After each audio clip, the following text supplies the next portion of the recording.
अच्छा, फिर ब्रेक।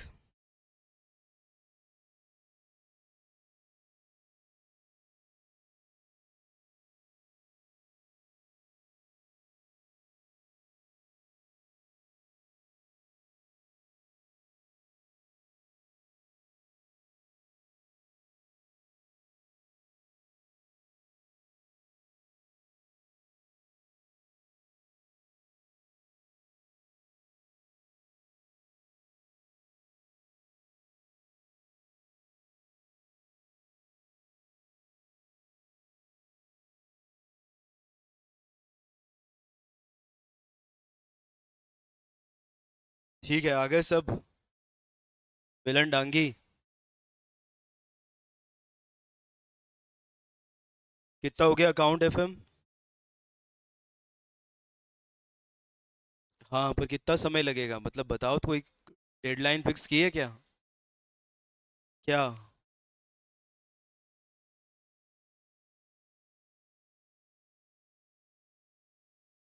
बस निपटाओ, उसको ख़त्म करो।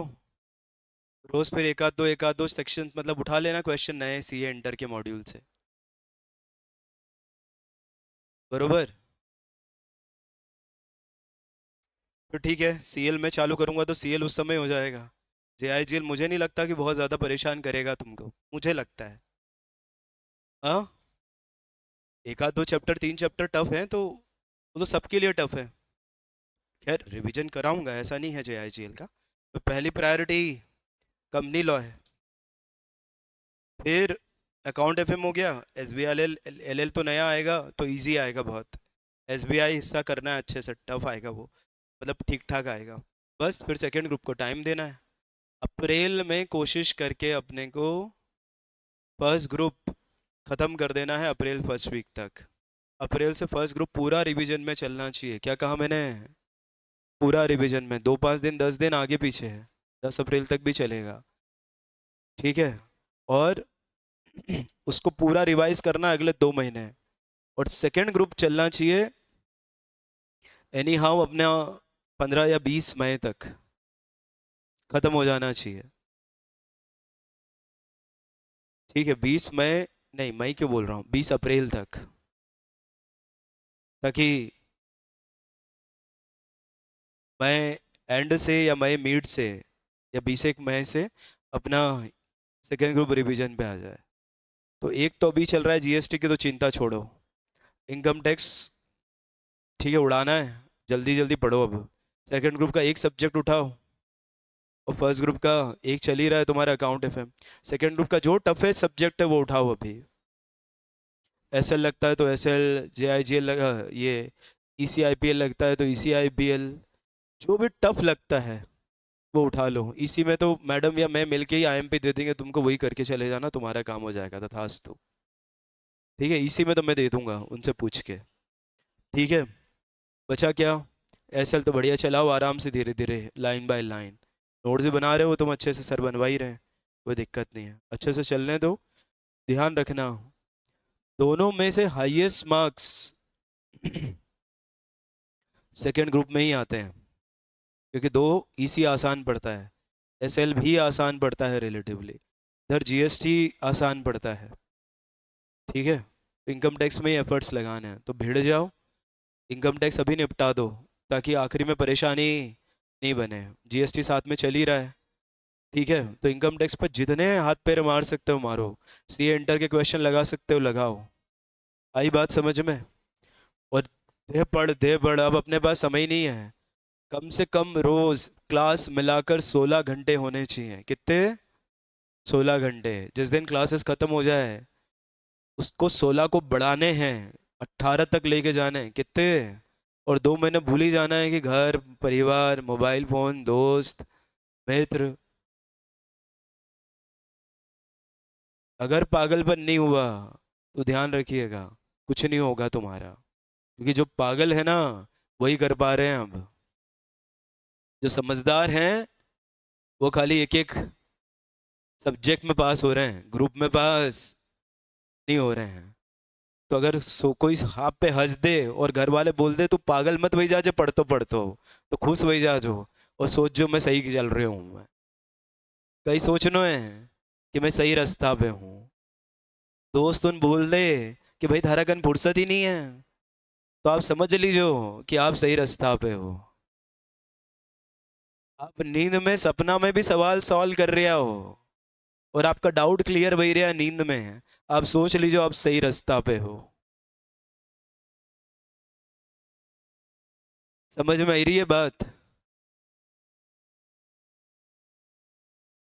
पागल ही कर पाए हैं। तो 18 घंटे पे जाना है अपने को, कितने मई में? 16 से 18 घंटे के बीच में। घड़ी देख के उठना है और घड़ी देख के सोना है कि अच्छा इतने घंटे हो गए ना, अब मैं सो सकती हूँ। और घर पे जाने का दुस्साहस मत कीजिएगा, क्योंकि माँ का प्रेम, पिता का लाड़ तुमको कमजोर बनाएगा। क्या बनाएगा? कमजोर। ध्यान रखिए। दिक्कत कपड़ों की आती है धोने की ना, तो कोई जरूरी नहीं है मैं अगर एक शर्ट 2 दिन पहन सकूं तो तुम एक शर्ट 4 दिन भी पहन सको। इतना लोड मत लीजिएगा। कोई सीएस बनने के बाद तुमसे ये नहीं पूछेगा अरे तुम रोज नहाता था कि नहीं नहाता था, समय पे बाल कटाता था कि नहीं कटाता था। कोई नहीं पूछने वाला है। तो मार्च आते ही बाल इतने इतने हो जाने चाहिए लड़कों के कि जून के बाद ही कटवाने पड़े बस। आई रही है बात समझ में? कोई सेकंड थॉट नहीं चाहिए। कपड़ा भी वैसा पहनना है जो एक बार पानी में गया गलाया कि साफ। मणि में भी टाइम नहीं लगना चाहिए। कोई सेकंड थॉट नहीं है।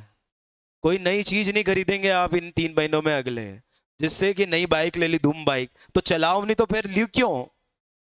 तो फिर माइंड डाइवर्ट भाई क्यों? नयो मोबाइल नहीं लेनो, थॉट भी नहीं लेनो कि भैया नयो मोबाइल खरीदनो है, नयो लैपटॉप, नयो कंप्यूटर, नया कपड़ा, बिल्कुल नहीं। ये तो ये सब चीजें ऐसी है कि लियाओ तो फिर मन वे चलावा को। अब लियो क्यों फिर 2-4 दिन तो कहीं पे कहीं लिखवाऊं गाड़ी ली है तो प्रभु की इच्छा, माँ की देन, पिताजी की देन, गॉड गिफ्ट। नहीं, थॉट वे नहीं। कोई नया चीज ना आने दे जीवन में। ठीक है, बने रहिए वैसे के वैसे, ठेठ कुएं के मेंढक। क्या? अपनी दुनिया खाली वही कमरा ही है। अगर एग्जीक्यूटिव निकल गए ना, तो माँ कसम प्रोफेशनल जीरो है तुम्हारे लिए। खाली एग्जीक्यूटिव ही है, पहली और अंतिम कहानी। तो कोई दिक्कत नहीं है, जून के बाद दिसंबर भी आएगा, तैयार रहना उसके लिए भी, फिर प्रॉब्लम नहीं है। ठीक है, पर करना पड़ेगा अगर करना चाहते हो तो समझदार बनने की कोशिश मत करिएगा, पागल ही रहिए। ठीक, जिससे आपकी पढ़ाई हो। तो नो मोबाइल, नथिंग। अभी कई बच्चों ने कल मेरे को इंस्टा पे ज्वाइन किया है। किसने? जो दोनों सीएस प्रोफेशनल निकली ना बालिकाएं, जो ऑल इंडिया 6 और 7 थी, उन्होंने कल, क्या बोलते हैं, फॉलो करते हैं, क्या कहते हैं, फॉलो है ना, वो कल मैसेज आया। तो आप समझो कि इतने समय तक उनका इंस्टा बंद होगा। दे आर नाउ फॉलोइंग में, कल मैसेज आया अब आप सोचिए।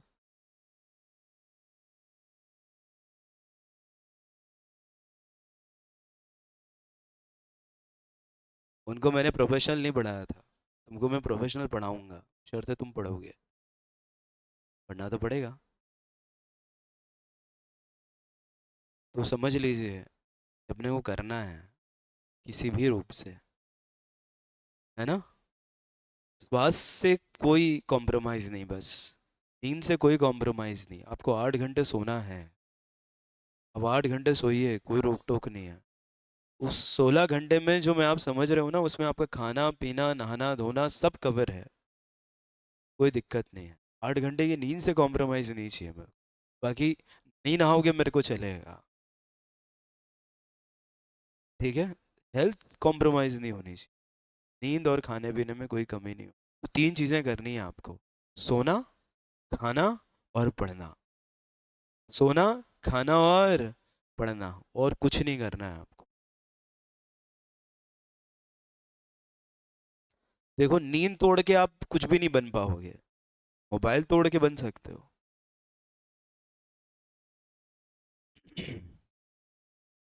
टीवी छोड़ के बन सकते हो। तो ये जितने भी बच्चे हैं कि घर जाके पढ़ने वाले हैं, थोड़ा सा एक बार सोच लेना, क्योंकि माता पिता कमजोरी बनते हैं पढ़ाई के दौरान, क्योंकि उनका लाड़ भी कभी कभी परेशानी का सबब है। अपन चाह कर भी उतना जो अपन स्ट्रांग हो जाता है ना, वो स्ट्रांग नहीं होने देते। वो टफ भी है, वो अच्छा भी है, फायदे भी है, नुकसान भी है उसके। तो कहीं अगर पहुंचना है तो कहीं से निकलना होगा, समझ रहे हो?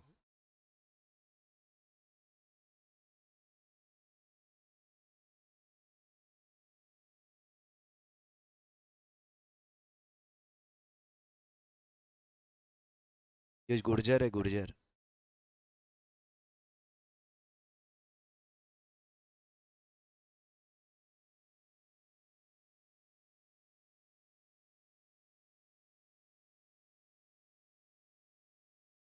चलो ऑनलाइन शुरू करूं?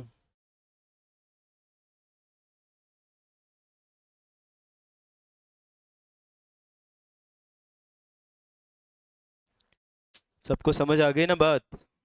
दो ग्रुप वाले, सबसे ज़्यादा एफर्ट्स तुम्ही को लगाने हैं, ठीक है? कर गए तो बिरले ऐसे होते हैं, ध्यान रखिएगा, बिरले।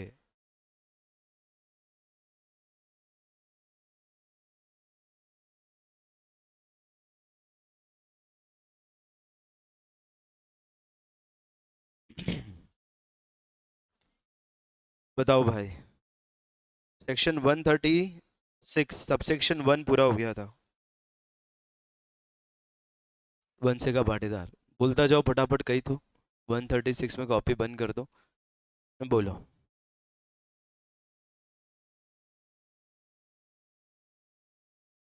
यहाँ हॉस्टल में रहवा से फायदो भी वही रही हो कि घर ही बोल दूं कि घर ही ले जाओ, कोई मतलब नहीं है। वंशिका जी, जवाब दो नहीं।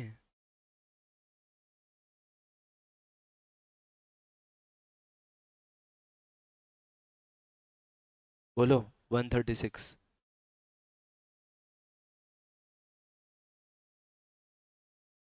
सृष्टि तू ध्यान रख रही है कि नहीं रख रही है इसका? तेरे पे जिम्मेदारी है। हैं?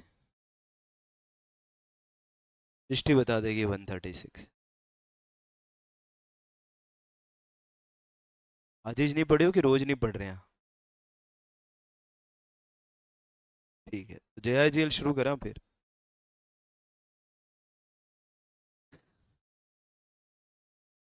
पर ठीक है, मैंने विश्वास है थार पे।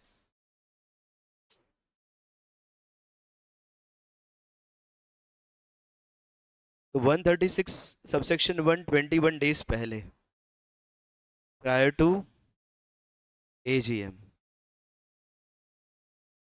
एनुअल रिपोर्ट शब्द बोल दूं सबके लिए, समझ जाओगे?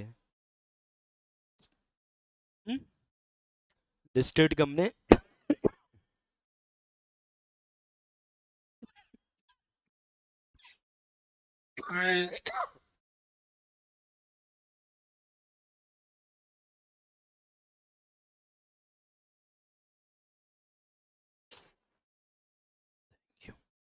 एक लिस्टेड कंपनी जो है, एनुअल रिपोर्ट अगर बोलूं तो क्या गलत है?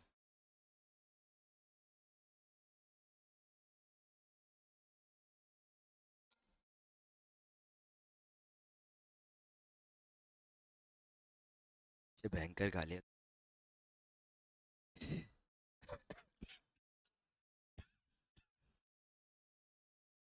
भी रहा था मेरे को कल की तबीयत खराब।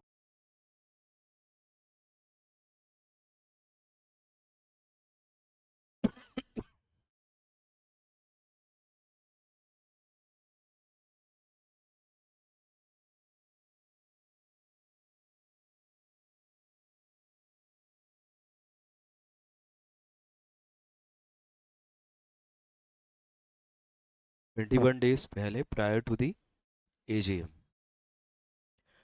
Financial statement, audit report, board report, along with all annexures, सभी मेंबर्स को, डिबेंचर ट्रस्टी को, ट्रस्टी लिखा था ना, एंड अदर इंटाइटल पर्सन को भेजे। शॉर्टर भेज पाएंगे क्या? नहीं, हाँ भेज पाएंगे, दिक्कत नहीं है। अगर कंपनी हैविंग शेयर कैपिटल है तो majority number 95% of paid up share capital carrying voting right. ठीक है, मैंने कहा वोटिंग राइट्स करके शब्द अलग से use, paid up share capital carrying voting right, वही बात समझ में। ऐसा मत बोल दीजिए वणिक अगर 5% वोटिंग राइट है तो वो वही जाएगा। वणिक जगह कहीं बोलोगा 5% टोटल वोटिंग पावर है, या तो या फिर paid up share capital carrying voting right, यही बात समझ में गई।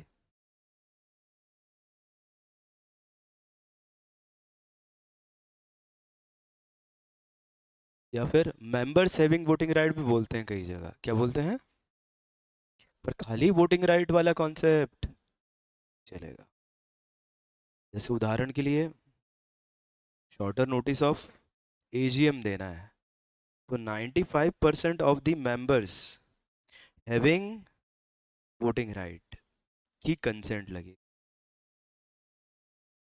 ठीक है, 95% of voting right word use नहीं करोगे, 95% of members having voting right.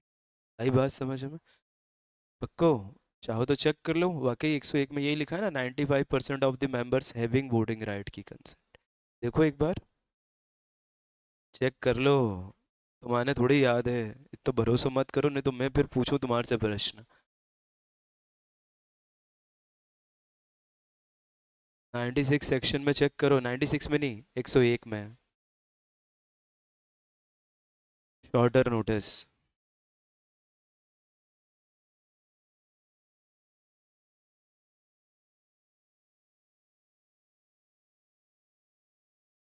क्यों नहीं? बड़ा महत्व है इन सब चीज़ों को, जो जितना बारीक बेगा नहीं वित्ता मार्क्स लाएगा पॉइंट टू पॉइंट पे। और यह मेहनत कभी खाली नहीं जाएगा, ध्यान रखो। तो शॉर्टर फाइनेंशियल स्टेटमेंट की भी बात कर ली, फिर 21 डेज तो ठीक है, शॉर्टर भी हो गया। अब्रीज्ड फाइनेंशियल स्टेटमेंट, एक लिस्टेड कंपनी भेजे तो भी चलेगा, एक लिस्टेड कंपनी भेजे तो भी, बस शर्त है, लिस्टेड कंपनी भेजे तो चलेगा, बस शर्त है 21 days during working hours full financial statement registered office पर इंस्पेक्शन के लिए अवेलेबल होने ड्यूरिंग वर्किंग आवर्स। और अगर कोई बोले रिक्विजिशन दे कि भैया मुझे फुल कॉपी चाहिए, तो उसे फिर फुल कॉपी भी अवेलेबल करवाई। बोलो हाँ कि ना?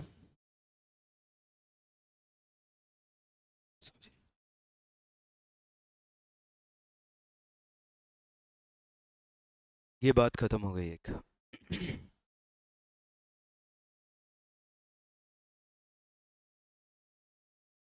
फिर दूसरा,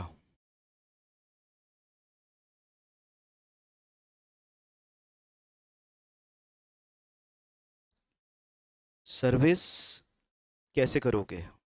तो मैंने कहा अगर आप लिस्टेड कंपनी हो या आप एक पब्लिक कंपनी हो, पब्लिक कंपनी कैसी? जिसकी नेटवर्थ 1 करोड़ से ज़्यादा और टर्नओवर एंड है से ज़्यादा, तो उसका तरीका यहाँ दिया हुआ है, रूल नंबर 11। बरोबर। फिर उसके बाद अपन ने कहा कि वेबसाइट पे डिस्क्लोजर कैसे दिया, क्लियर है ये बात? बोलो भाई, राज पुरोहित। ठीक है, कंपनी में जिसमें जॉब करे पुरोहित, उसको बोलना कि मेरे दादा परदादा ना राजाओं को एडवाइस देते थे, किस्मत वाले हो तुम कि मैं तुम्हें एडवाइस दे रही हूँ, अपने आप को राजा समझो, क्योंकि मैं तो राज पुरोहित हूँ ना। तो company secretary is giving advice to the board of directors, तो board of director should consider themselves we are the king, है ना? कोई लेडी हो तो बोले मैं देवी अल्लिया भाई हूँ, हाँ बोर्ड ऑफ डायरेक्टर्स बोले हम होलकर्स हैं।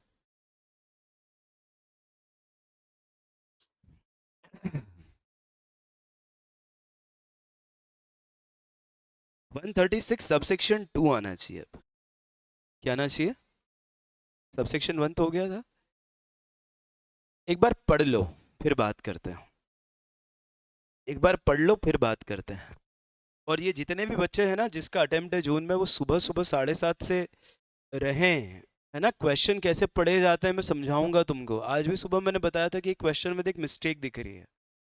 आईसीएसआई के प्रश्न में गलती है, और एक एक में नहीं, खाली 4-5 क्वेश्चन में 2 गलतियां निकाल दी थी मैंने उनकी। देख यहाँ क्वेश्चन में गलती है, तो ऐसी सिचुएशन में क्या किया जाए, कैसे आंसर लिखा जाए, है ना। तो थोड़ा सा बने रहिएगा, सुबह सुबह 7:30 से समय रख लो आप लोगों का। कैसे पढ़े जाते हैं प्रश्न, ठीक है। तो अपने को ये मानने चलना है कि अपने को 7:30 बजे नहाटा आना है रोज। कितनी बजे? ठीक है। हाँ ठीक है। 136(2) पढ़ो एक बार, क्या कहता है।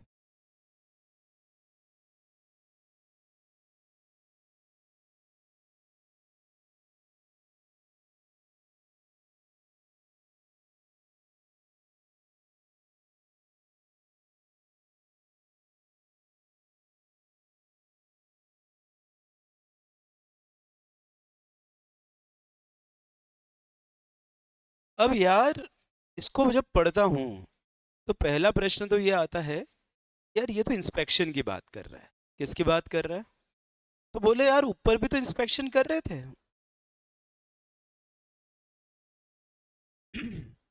तो ये इंस्पेक्शन कैसे अलग है 136 के सबसेक्शन 2 में? क्या इंस्पेक्शन है?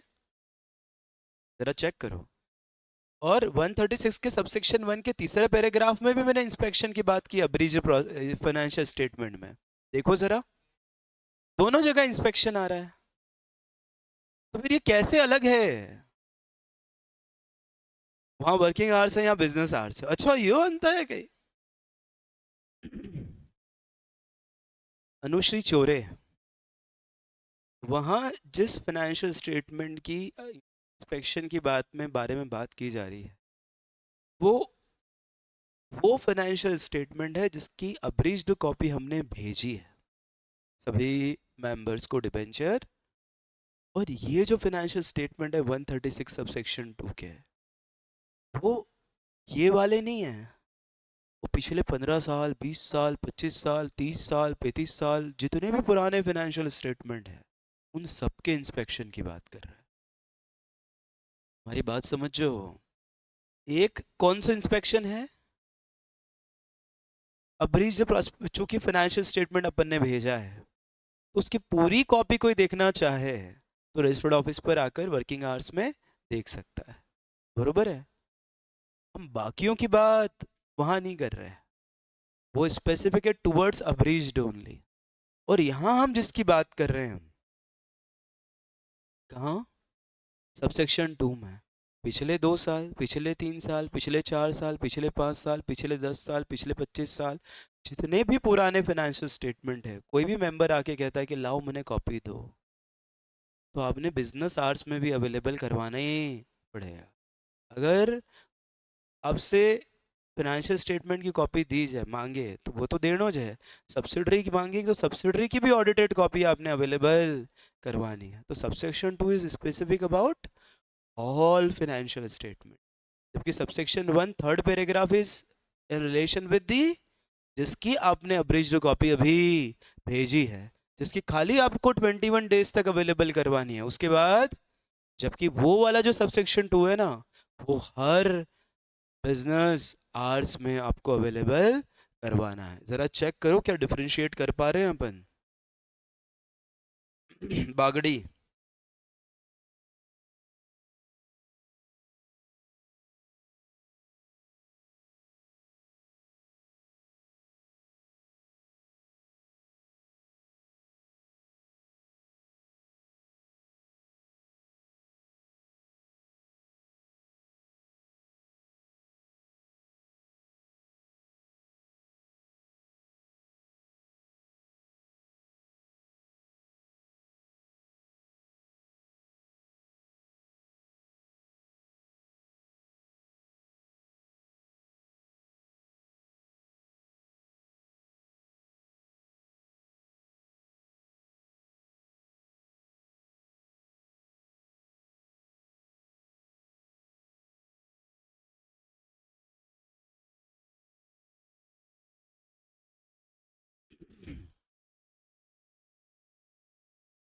हर कंपनी हर मेंबर को और ट्रस्टी को,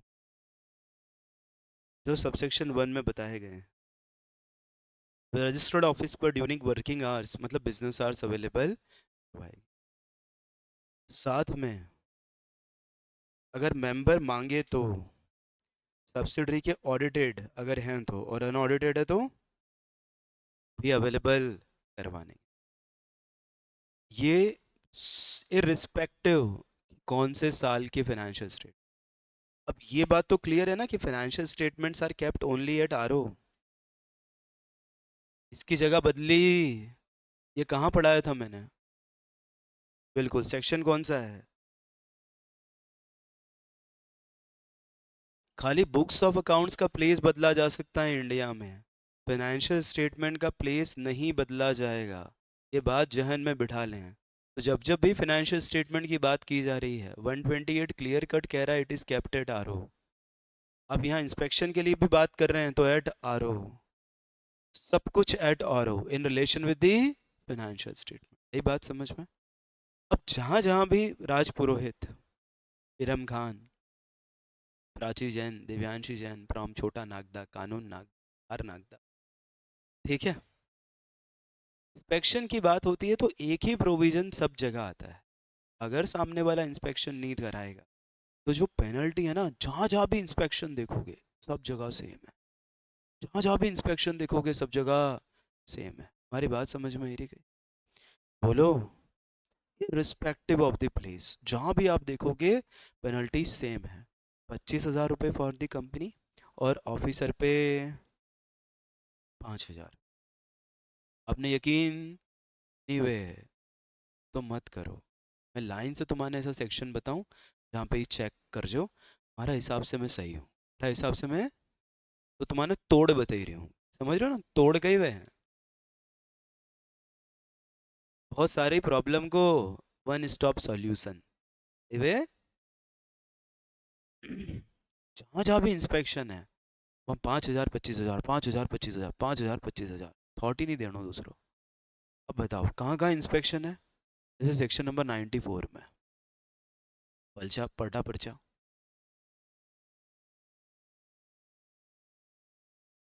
कॉपी में मत देख बेटी, कॉपी में पेनल्टी किस तरह लिखी थी कि बेगा। अरे हाँ यार, यह भी बात सही कह रहे हो आप। 94 देखो, कहीं लिखी गई 5,000 25,000? सेक्शन 94 में होना चाहिए।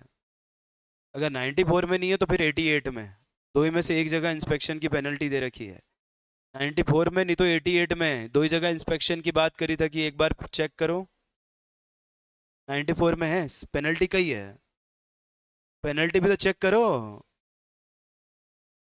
खास तो पेनल्टी देख वास्ते देखियो नहीं अपना सेक्शन कितनी है। अब 119 में चेक करो।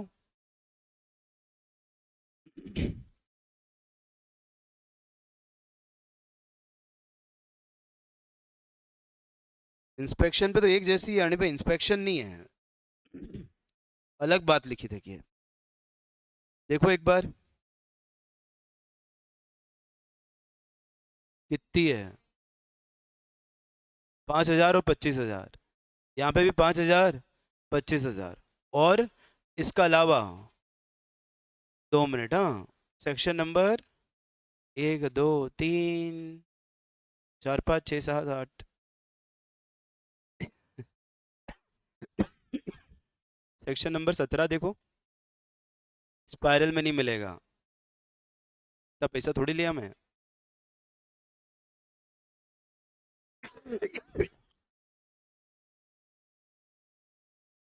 कही है कितनी है?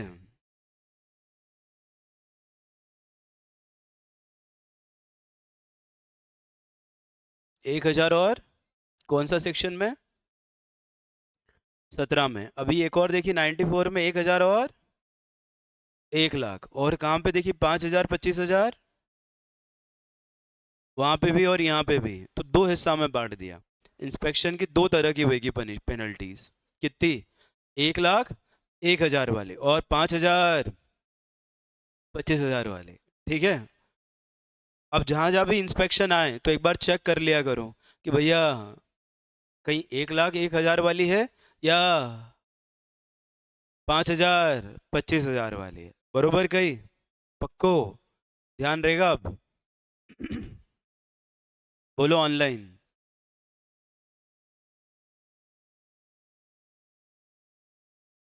तो लिख दे इसको।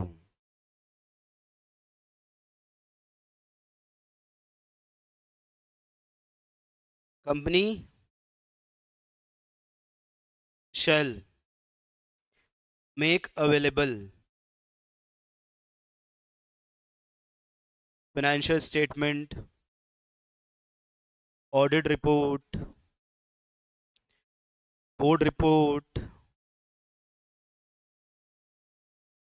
and all annexures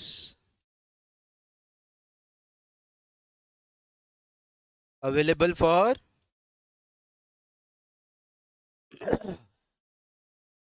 inspection at RO। बात समझ में आ गई? ड्यूरिंग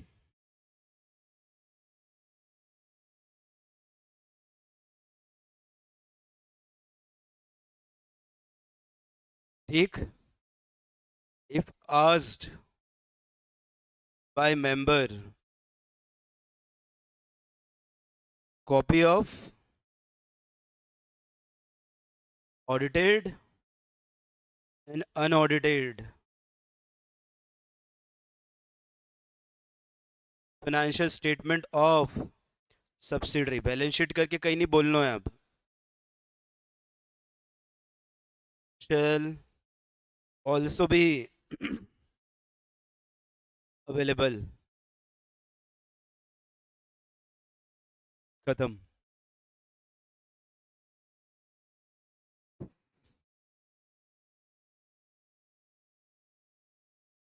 अब मुझे एक बात बता, 10 साल पुराना हुए तो भी रजिस्टर्ड ऑफिस पे देना है, 20 साल पुराना हुए तो भी देना है, 30 साल पुराना हुए तो भी देना है।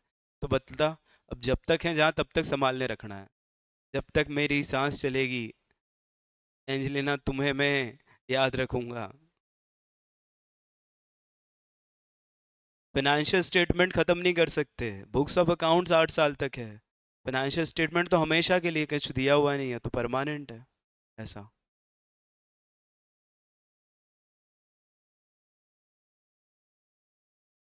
ऑल के बाद क्या लिखा है? एनेक्जर्स। अर्पित कुमावत कह रहे भाई अभी भी राइटिंग समझ में नहीं आई रही था ना।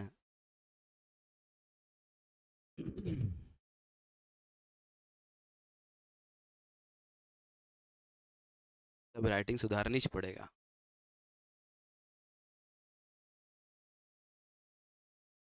अब साइशा और उसके पापा दोनों 4 लाइन पे लिखेंगे।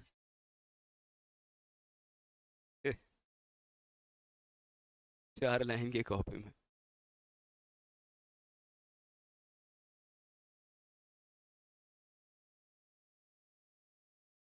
बढ़े बेटी। आशिका जैन फ्रॉम जबलपुर मंडला।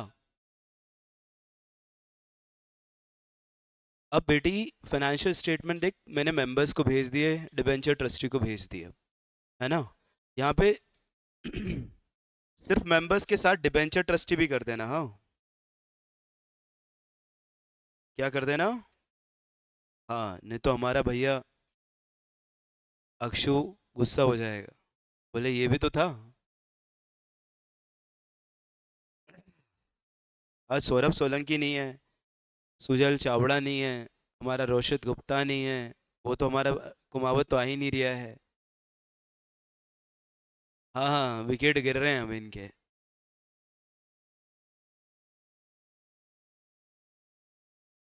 अब फाइनली सबको सर्कुलेट कर दिया एजीएम से पहले, ठीक है। अब एजीएम में इनको अडॉप्ट भी कर लिया 129 के सबसेक्शन 2 में, ऑर्डिनरी बिजनेस के रूप में। अब एजीएम के बाद की क्या कहानी है? अब एजीएम के, ये उस डायग्राम की सबसे आखिरी लाइन है। कौन सा डायग्राम? कल जो बताया था ना डायग्राम, ये रहा 137। इस डायग्राम की सबसे आखिरी की लाइन है ये 137। इसका बहुत इंपॉर्टेंस है, मतलब आप समझो कि ये बहुत काम का है। इसके साथ अब रूल नंबर 11 तो आ ही गया था 136 के साथ, तो अब तनिष्का शर्मा क्या आ जाएगा? तनिष्का शर्मा रूल 12। एक ही ग्रुप है, थोड़ा मेहनत ऐसे करो कि सेक्शन रूल सब जुबान पे हो, फॉर्म्स तो मतलब, वरना फिर ग्रुप घटाने का क्या मतलब? ठीक है, 137 रूल 12। अब ये बात तो है कि एजीएम हो रही है या हो चुकी है। अब ये बात तो तय है कि ओपीसी में तो होती ही नहीं है एजीएम। सही बात है, ओपीसी में एजीएम नहीं होती, वरना एजीएम में अडॉप्ट होते हैं और फिर फाइल होते हैं। पर यहाँ तो एजीएम होगी ही नहीं, ओपीसी में नहीं होती ना, पक्का। ओपीसी के केस में फाइनेंशियल स्टेटमेंट अलोंग विद, अब आप समझते हो ना, ऑडिट रिपोर्ट, बोर्ड रिपोर्ट नहीं लिखो तो चलेगा ना, अलोंग विद ऑल एनेक्सेस कर दूं?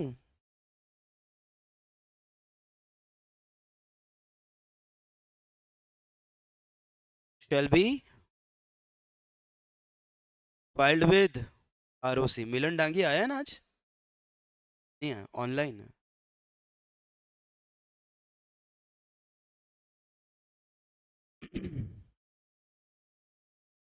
विद इन, अब एजीएम तो है ही नहीं, तो 180 days from end of financial year, 180 days from end of financial year. OBC के केस में फाइनेंशियल स्टेटमेंट आरओसी को फाइल किए जाएं 180 दिन में from the end of the financial year, क्योंकि एजीएम नहीं होती। डन, बाकियों में अब अदर मतलब, ओपीसी को छोड़कर आप प्राइवेट हो, आप पब्लिक हो, आप बाय शेयर्स हो, बाय गारंटी हो, आप अनलिमिटेड हो, आप होल्डिंग हो, आप सब्सिडरी हो, आप एसोसिएट हो, आप सेक्शन 8 हो, आप अन्य कोई भी कंपनी हो, बराबर, स्मॉल हो, नी हो, लिस्टेड हो, अनलिस्टेड हो, कोई फर्क उन सबके लिए ये है। Company shall file financial statement including consolidated financial statement, है ना, ये साथ साथ ही चलेगा। Shall file financial statement including consolidated financial statement.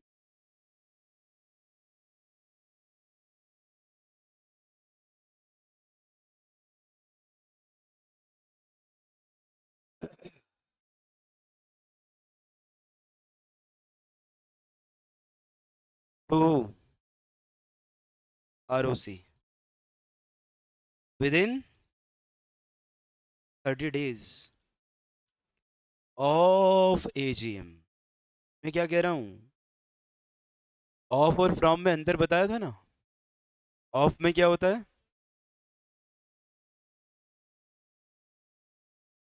Event day को शामिल किया जाता है, ठीक है, एजीएम की तारीख को पहली तारीख मानी जाएगी, और फ्रॉम में उस दिन को छोड़कर आगे बढ़ा जाता है। आई बात समझ में गई? तो बताओ 30 सितंबर को तुम्हारी एजीएम आई, तो फाइनेंशियल स्टेटमेंट कब फाइल करोगा? 30 अक्टूबर को? नहीं, 29 अक्टूबर को। क्यों? क्योंकि 30 तारीख पहलो दिन है। आई बात समझ में गई? आई बात समझ में गई? अब ऐसी बात है बहुत खास है, ये तो लाख रुपया की बात है। कितना की बात है ये? तो सामने वाला पूछे दो चार बने का मुंह पे नहीं अगर सेक्शन मारिया, तो फिर कई करे हो अपना है, तुम हमारा स्टूडेंट हो भाई, एक बार पूछ तो ले बस, फिर बताओ।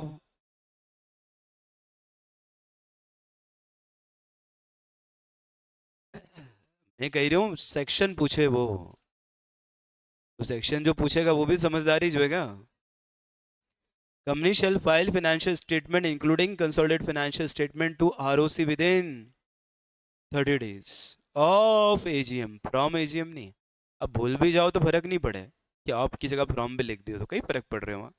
वो कौन सा एरिया बनी ना, है नहीं। पर तुम्हारे पता होना चाहिए कि अगर यो लिखूंगा तो मतलब कई बेगा और यो लिखूंगा तो मतलब कई बेगा। वहाँ एग्जाम में नहीं रुकना है कि यो ऑफ है कि फ्रॉम है, लिख दो जो भी है।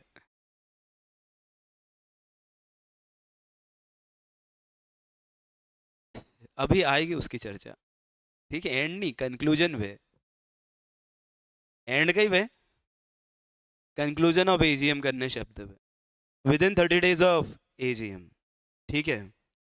In AOC 4 form, in AOC 4 form, ठीक। और इन एओसी 4 एनबीएफसी, कौन सी कंपनी होगी, एनबीएफसी के केस में।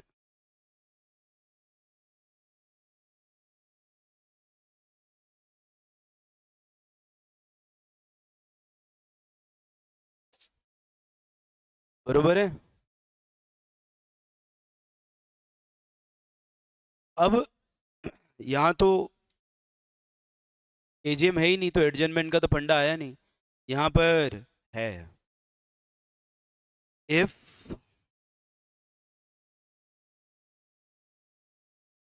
Financial statement are not adopted in AGM, इसका मतलब हम यहाँ जिसकी बात कर रहे हैं ये कौन से हैं। आई बात समझ में गई। नॉट अडॉप्टेड मतलब अब आई रही है बात, तो ऊपर जाने की बात भी का कौन सा बेगा। आई बात समझ में। अडॉप्टेड मतलब they have been considered in AGM, और हमने कह दिया हाँ तुम सही हो, कोई ऑब्जेक्शन रेज नहीं किया, तो उसको हमने अडॉप्ट कर लिया। Adoption and approve both are different thing. Financial statements are approved by board of directors and adopted by members. कई बोलियो मैं, approved is a one thing and adopted is a another thing. Approved board of directors के द्वारा होते हैं financial statement, Rajpurohit, Rajpurohit. Approve किसके द्वारा होते हैं, और अडॉप्ट होते हैं बाय, बरोबर। अप्रूव्ड ऑफ फाइनेंशियल स्टेटमेंट का सेक्शन बोल सकते हो।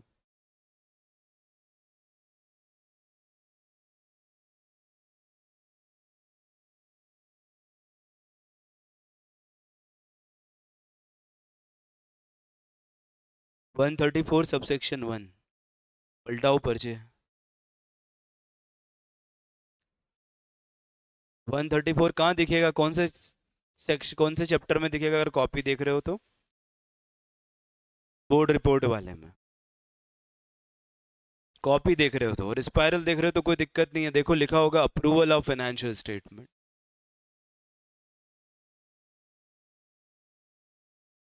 लोहा वाला है कक्षा में मौजूद हो तो जरा उपस्थिति दर्ज कराएं। लोहा वाला,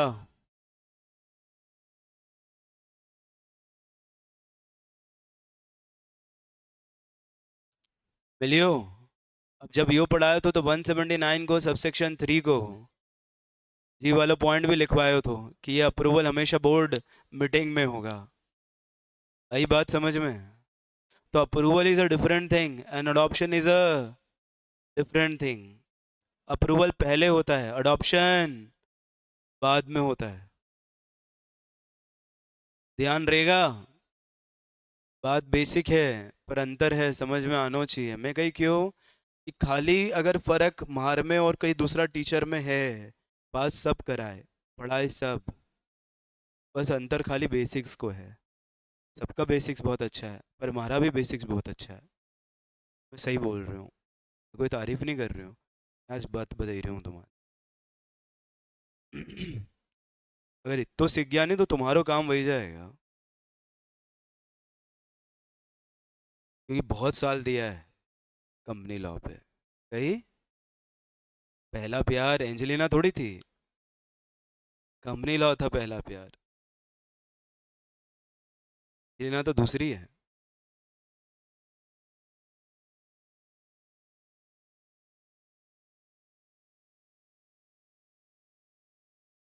आई बात समझ में?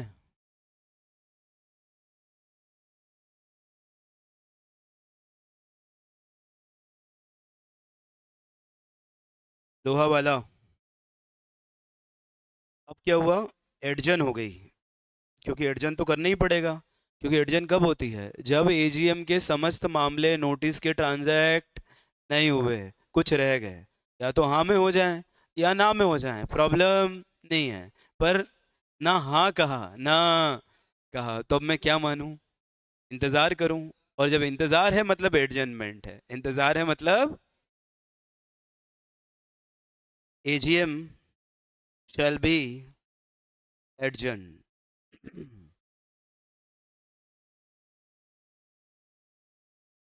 An unadopted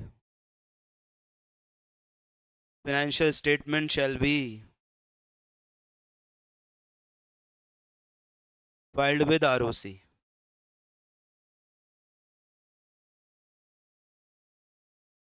And unadopted financial statement shall be filed with ROC.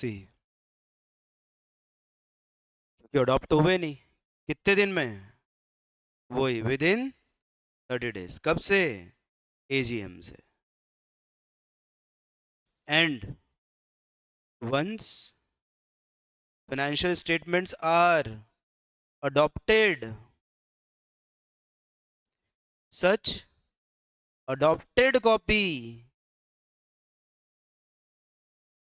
of financial statement shall also be filed। यही बात समझ में? तो ऐसा नहीं है कि तुम्हारे एजीएम नहीं रखी या फाइनेंशियल स्टेटमेंट अडॉप्ट नहीं किया तो फाइल नहीं करोगा तो चलेगा, ऐसा थोड़ी है। फाइल तो करना पड़ेगा, अनअडॉप्टेड करो। और इस अंतराल में मतलब अनअडॉप्टेड से अडॉप्टेड फाइल करने के समय जो भी अनअडॉप्टेड होंगे, they shall be considered as provisional financial statement. इस अंतराल में they shall be considered as provisional financial statement. लोहा वाला, क्लियर है ये बात? लोहा वाला, ये बात क्लियर है?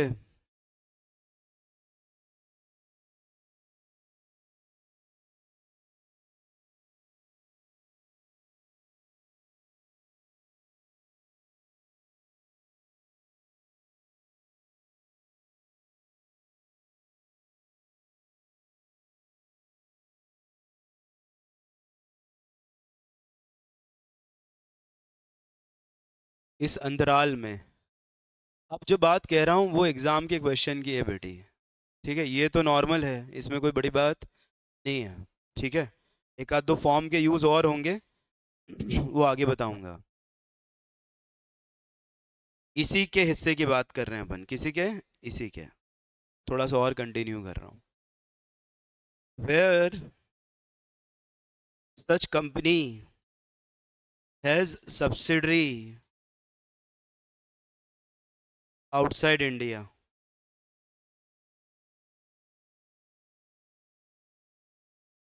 which has not established place of business in India, which has not established place of business in India, उसकी सब्सिडरी हैं और एक ने इंडिया में प्लेस एस्टेब्लिश नहीं किया, देन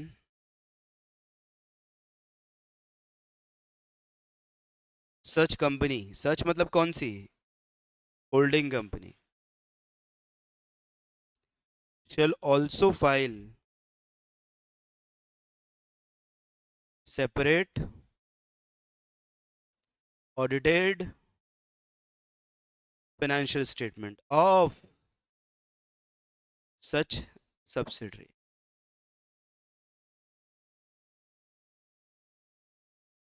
Such subsidiary.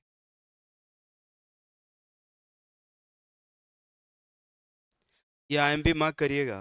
मैंने कहा आईएमपी में महत्वपूर्ण हूं कि जिस कंपनी के फाइनेंशियल स्टेटमेंट हम फाइल कर रहे हैं, अगर उसकी, क्या बोला मैंने, कोई सब्सिडरी है इंडिया के बाहर जिसने इंडिया में प्लेस ऑफ बिजनेस सेट नहीं किया, किसने? उस फॉरेन सब्सिडरी ने, बरोबर। तो उसके भी सेपरेट ऑडिटेड फाइनेंशियल स्टेटमेंट मुझे इसके साथ फाइल करने पड़ेंगे। आई बात समझ में गई? बोलो भैया।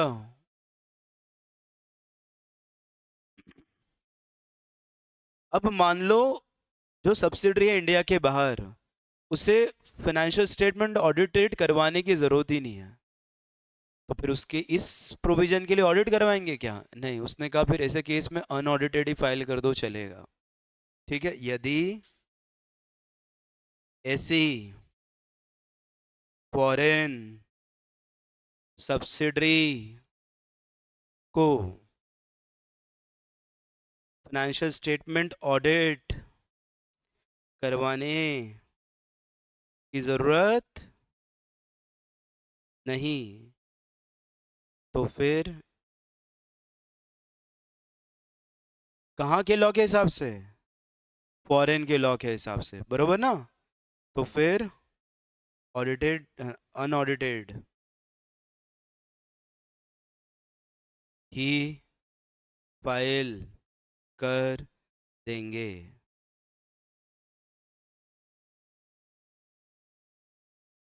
सबसेक्शन 1 समाप्त हुआ। देखो जरा,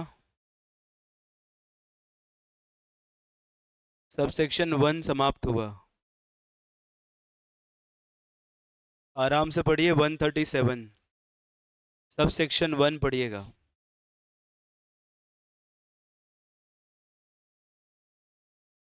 लाइन बाय लाइन, जल्दबाजी ना करें।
देख, विद इन 30 डेज ऑफ है। रूल नंबर 12 मत पढ़ना अभी, हाँ।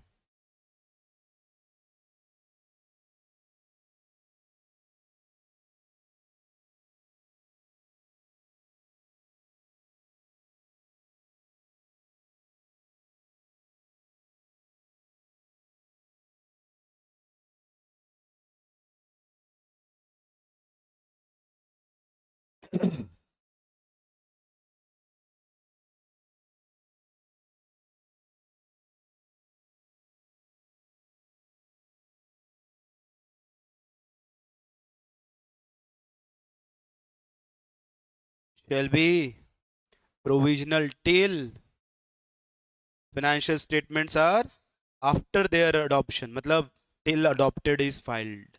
एक अंतराल बनाया था ना अपन ने, अनअडॉप्टेड से अडॉप्टेड फाइल करने तक। Unadopted shall be considered as a provisional. Adopt होने के बाद फिर से 30 दिन में फाइल किए जाएं। ओपीसी के केस में बता दिया था 180 दिन from the end of the financial year. ठीक है, ये वाला खास है जो एग्जाम में आया था। और माँ कसम जब ये आया था ना, चारों खाने चित, कोई मौका नहीं। बॉल स्टेडियम के बाहर। ठीक है। गिलक्रिस्ट, गिलक्रिस्ट मारता था भाई, भयंकर धोता था। हाँ, उस समय तो जब मैं देखता था क्रिकेट तब ऑस्ट्रेलिया वॉज उसके चरम पे थी। और ब्रेटली कैसा फेंकता था बॉल, बोले भेजा आउट हो जाए। शेन वॉन ये सब ऐसे थे। और एक था इधर श्रीलंका में मुथैया मुरलीधरन, बॉल कब घुस जाती थी स्टंप में सूझी नहीं पड़ती थी लोगों को, ऐसा फेंकता था। सचिन को तो ऐसे वो समझा देता था, बोले लिमिट में रहे तेरी। हाँ, उस समय जबकि सचिन भी चरम सीमा पे था, सूझ समझ ही नहीं आने देता था कब स्टंप में घुस जाती थी बॉल। वहां का एक खिलाड़ी बहुत अच्छा था, श्रीलंका का, नाम नहीं याद आ रहा, कैप्टन था, हाँ सनत जयसूर्या, शायद सनत जयसूर्या था। सनत जयसूर्या का नाम ज़्यादा फेमस था उस समय, मेरे टाइम की बात कर रहा हूँ। उस समय मोहम्मद कैफ भी चलता था फील्डर के रूप में। हाँ, एक पार्थिव पटेल आया था, तो वो किसी डोपिंग वोपिंग करने के चक्कर में आउट हो गया, तो वापस ही नहीं आ पाया। बहुत बढ़िया फील्डर था पार्थिव, ये अपना मोहम्मद कैफ। जमाना चले गए उनके। फिर ये दो भाई आए थे, यूसुफ पठान और इरफान पठान, दोनों अच्छे थे। ये यूसुफ से अच्छा इरफान था, इनका भी जमाना चला गया। कंपनी अपने फाइनेंशियल स्टेटमेंट के साथ आरओसी को अपनी सब्सिडरी के भी फाइनेंशियल स्टेटमेंट फाइल करेगी, जिसने प्लेस ऑफ बिजनेस सेट नहीं किया। पर कैसे फाइल करेगी? मैंने कहा ऑडिटेड। कैसे? ऑडिटेड। पर अगर इनकॉर्पोरेटेड आउटसाइड इंडिया है और उसको ऑडिट करवाने की ज़रूरत नहीं है, तो फिर वो क्या करेगी? अनऑडिटेड भी फाइल कर दे तो चलेगा। अनऑडिटेड। अब देख इसने कितनी मूर्खता करी है प्रोविजन लिखते समय।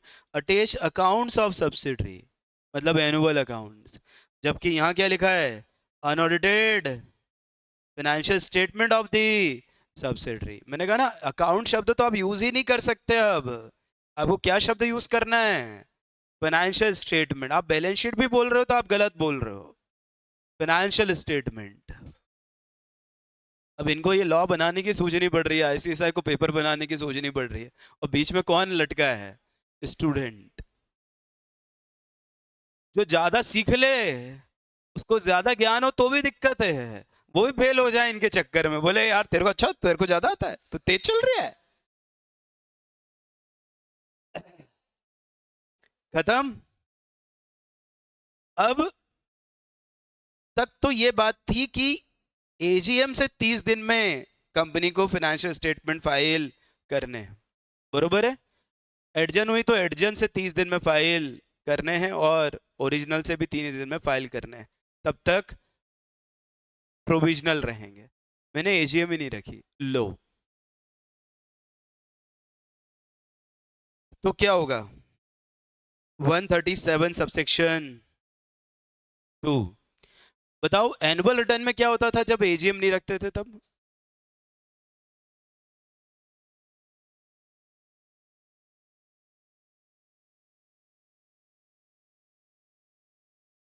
नाइन्टी टू सबसेक्शन 4 में क्या होता था?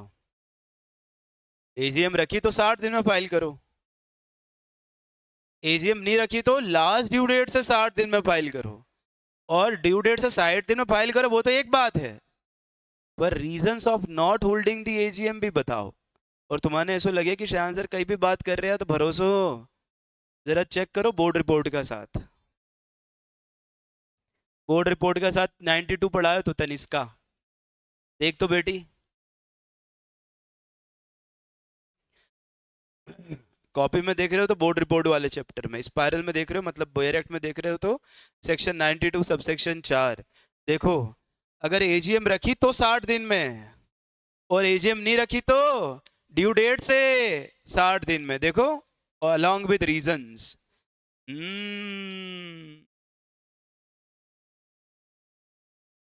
अरे बोलो भैया, हाँ कि ना?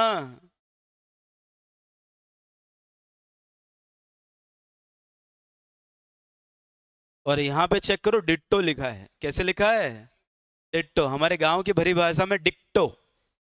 डिक्टो। अब सब बोलते थे डिक्टो, तो हम भी बोलते थे डिक्टो है। करेक्ट। फिर यहाँ पे आके पता चला, अरे डिट्टो होता है ये वाला मार्क्स। सेम। हाँ था ना, के लगे मैंने के मारी तू मैंने देसी समझे कहीं।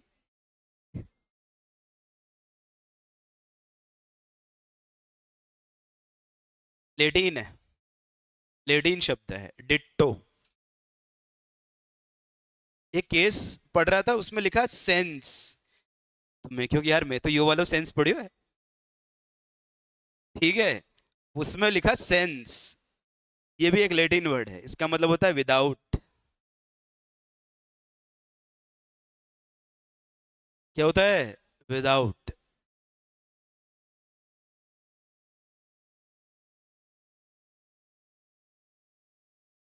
सेंस का मतलब होता है विदाउट। SENS की नहीं बात कर रही हूं मैं, SANS की बात कर रही हूँ। और भरोसा नहीं हुए तो चेक कर लो। नहीं नहीं, तो क्या आएगा बेटा यहाँ पे? If AGM is not held,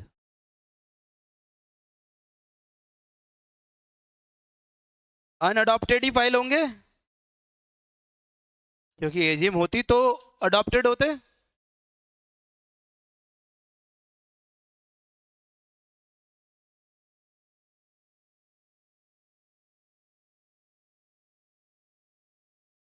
with in 30 days। Of, of ही लिखना चाहिए। Due date of AGM,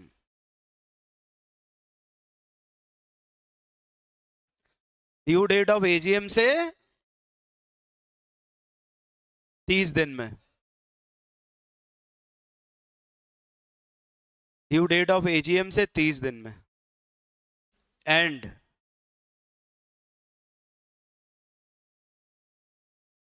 reasons of not holding AGMs, AGM as well. आई बात समझ में? तो ऐसा नहीं है कि वह गलती नहीं करी तो यो भी नहीं करना है, ऐसा नहीं चलेगा। वो नहीं किया तो कोई दिक्कत नहीं है, ये तो करो।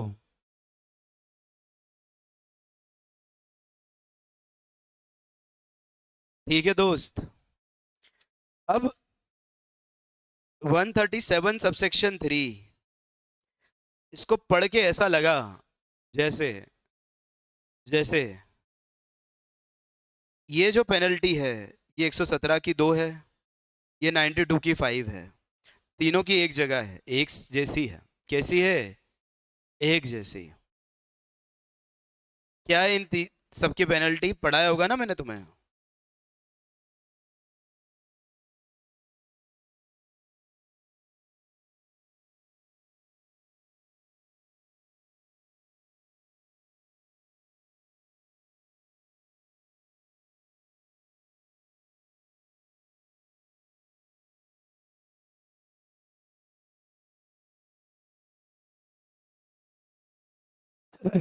तीनों की मिला लो, पेनल्टियां सेम है। मिनिमम 10,000, 100 रुपये per day. Maximum 2 lakh. Officer in default, minimum 10,000, 100 रुपये per day. Maximum 50,000 officer in default पे। तीनों मिला लो, जब जब ये पढ़ाए हैं तब तब साथ में ही पढ़ाए हैं, चाहे तो पर्चे पलटा के देख लो।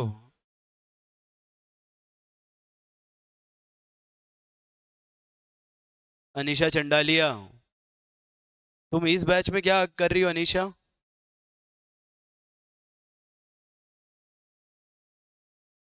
मेरे हिसाब से ये क्लास आपकी थोड़ी है अनीशा।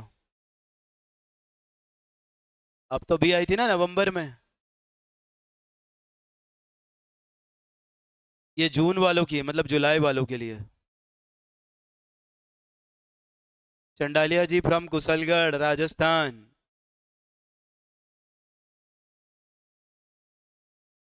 कहीं सही बोल रहे हो कहीं? चेक कर लो, पर्चा पलटाई ने सब जगह लिखो ये सब बाता, क्योंकि जितनी जगह पढ़ोगे उतनी जगह याद रहेंगे। देखो जरा चेक भी करो, तीनों जगह सब सेम है। हाँ पर एक बार चेक भी कर लो। लिखवाया तो मैं इतनी बार है, पर याद कितो है सबने, यूं भी तो बता। लिखवाया तो मैं बहुत है। अब बता ये सब बातें मैं नोट्स में लिख सकूं कहीं, जो मैं लिखने दे दूं तुम्हारे टाइप करने ने? ऐसो करेक्ट कर सकूं कहीं? है लिमिट। इसलिए लिखवाने ने तो अब जैसा चाहो वैसा मरोड़ सको प्रोविजन ने। अणे के साथ वो बने दूंगा, बने के साथ यो बने दूंगा, क्योंकि मैं खुद लिख रही हूँ। एक बने बनाए मकान को खरीदने में और अपने मन से मकान को बनाने में जो अंतर है ना, वही एक नोट से स्क्रिबल करने में है। ने एक, हाँ स्क्रिबल ही बोलते हैं ना इसको, और एक अपने खुद के नोट्स बनाने में है। अब समझ लो, बनाया बनाया घर खरीदोगा तो कोई तुम्हारा हिसाब को बेगा वो? नहीं। पर लिखोगा खुद को तो तुम्हारा हिसाब को बेगा। यो अंतर है। क्योंकि मारो एक एक स्टूडेंट इक्वल टू मेज हूँ, इक्वल टू मेज हूँ नहीं। मारो रिप्रेजेंटेटिव है कि नहीं एक स्टूडेंट? अरे भारद्वाज कहीं गलत बोलियो तू बता। अरे ओ भारद्वाज, कितने आदमी थे?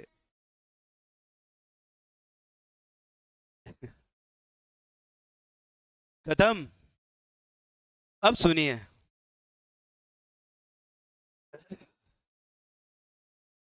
ये तो वो हैं जब आप अपने stand alone financial statement file करते हो। क्या करते हो? Stand alone financial statement file करते हो, एओसी 4 और एक एओसी 4 एनबीएफसी में। ठीक है। पर अगर कंसोलिडेटेड फाइनेंशियल स्टेटमेंट हो तो उसका कहना है, सुनना ध्यान से,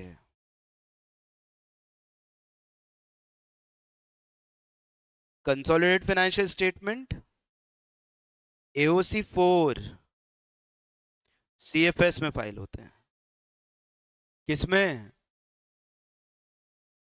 और एनबीएफसी के हो तो एओसी 4 सीएफएस एनबीएफसी में फाइल होंगे। Consolidated financial statement. भारद्वाज तो कुछ जवाब ही नहीं दे रहा है, चला ही गया ये तो।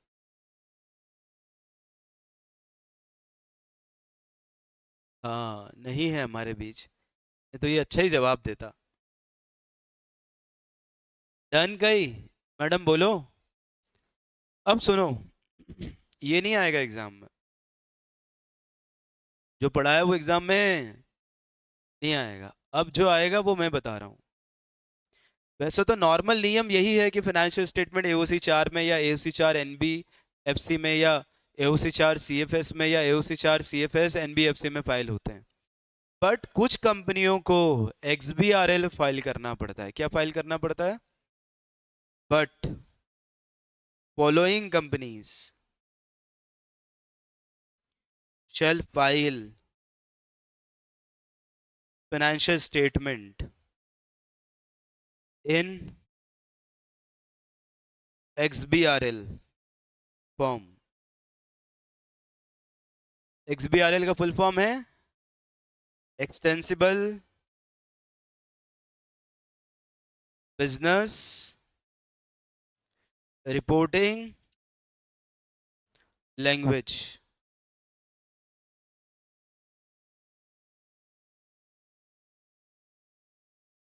Extensible business reporting language.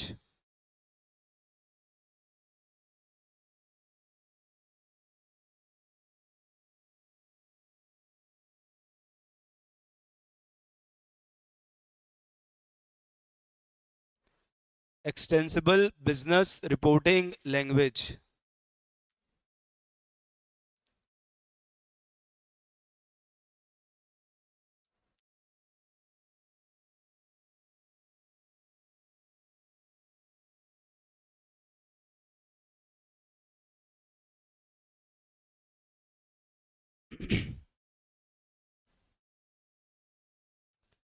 कौन सी कंपनियां इसमें कवर होती हैं?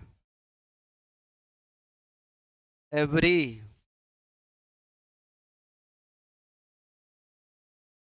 लिस्टेड कंपनी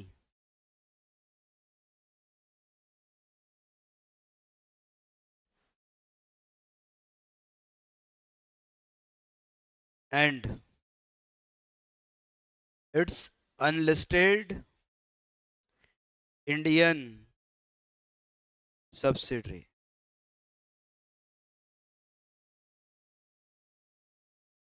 हर वो कंपनी जो लिस्टेड है और उसकी अनलिस्टेड इंडियन सब्सिडरी।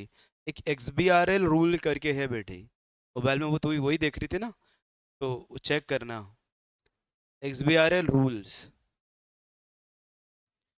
वो जो है ना वो ऐप, उसमें हाँ इसमें रूल्स में देख एक्सबीआरएल रूल्स करके ओपन होगा।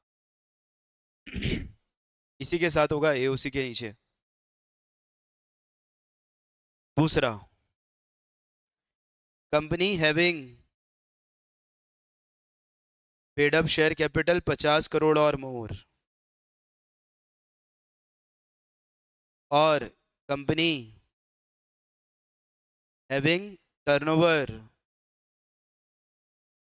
100 करोड़ और मोर, और कंपनी फॉलोइंग इंड एस। कल कौन सा रूल्स पढ़ा था? 2015? पक्का? हम्म, ठीक है। लिस्टेड और उसकी unlisted Indian subsidiary.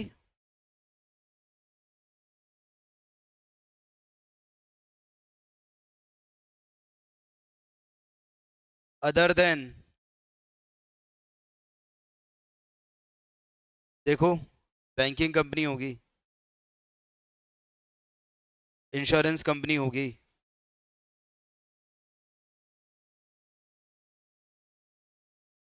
Housing finance company होगी, और एक और होगी एनबीएफसी।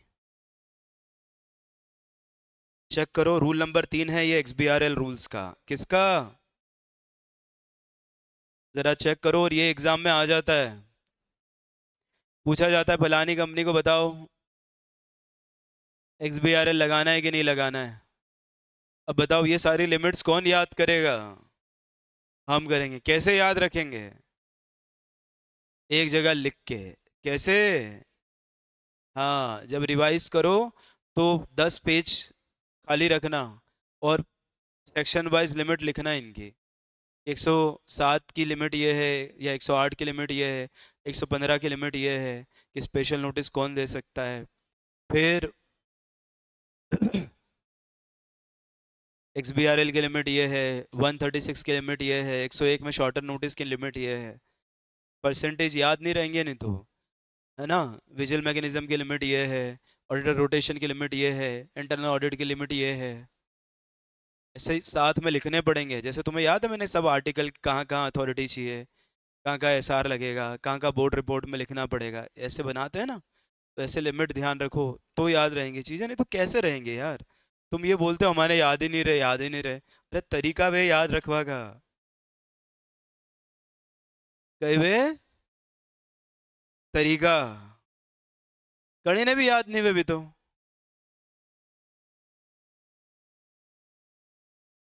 राजपुरोहित एडवाइस दो ना आप।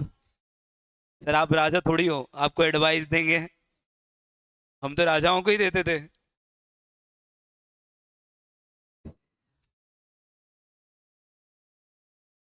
तो परदादा ने देखा होगा देविल्या अहिल्या बाई को। पुरोहित जी, राजस्थान में? राजस्थान में किसको? कहाँ पे थे राजस्थान में, कहाँ पे? मेवाड़? अच्छा, वहाँ पे। मतलब वहाँ गड़बड़ होगा तुम्हारा, हवेली।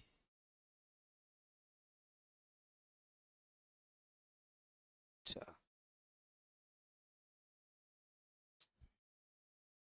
हटाएं? नहीं, महत्वपूर्ण तो है ही। Listed company and its Indian subsidiary. अब स्वाभाविक सी बात है कि अपन बात कर रहे हैं पेड अप 5 करोड़ और मोर, टर्नओवर 100 करोड़ और मोर, जिसपे इंड एस रूल्स लगता है। 2015 बोला था तो मैंने कर दिया। एक चीज और कर लो, every listed company in India, हाँ, एवरी इंडियन लिस्टेड कंपनी ऐसा लिख लो, या लिस्टेड कंपनी इन इंडिया ऐसा लिख लो। ठीक है, डन। अब एग्जाम में प्रश्न आता है, अब खास बात सुनना। अब एक ही खास बात है बस, कि सर मान लो अभी तो मेरी लिमिट थी 5, मतलब मैं आ रही थी पेड अप में 5 करोड़ में मेरी कंपनी, या टर्नओवर की लिमिट में आ रही थी 100 करोड़, अचानक कम हो गई, तो क्या फिर अब एक्सबीआरएल नहीं लगेगा? ऐसा नियम नहीं है। Once applicable, always applicable. मतलब एक बार अगर 7 फेरे ले लिए तो 7 जन्म,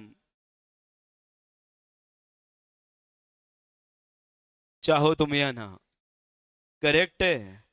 तो देखिए, पहला तो कौन सी कंपनी को नहीं करना है? एनबीएफसी, एचएफसी, बैंकिंग और इंश्योरेंस। और मैंने क्या कहा? Once applicable, always applicable. कहाँ लिखा है, कहाँ लिखा है, कहाँ लिखा है? ये रिया, बोलो भाई। पक्को? पक्को? बस आखिरी सेक्शन है 138, कल पढ़ाऊंगा। समाप्त। कल से नयो चैप्टर शुरू हो जाएगा। ये सब किताबें यहाँ रख दे जो तुम्हारी, कहाँ लेने जाओगा तुम? कल बार रविवार है नहीं, शनिवार है। ठीक, अरे गलती हो जाए।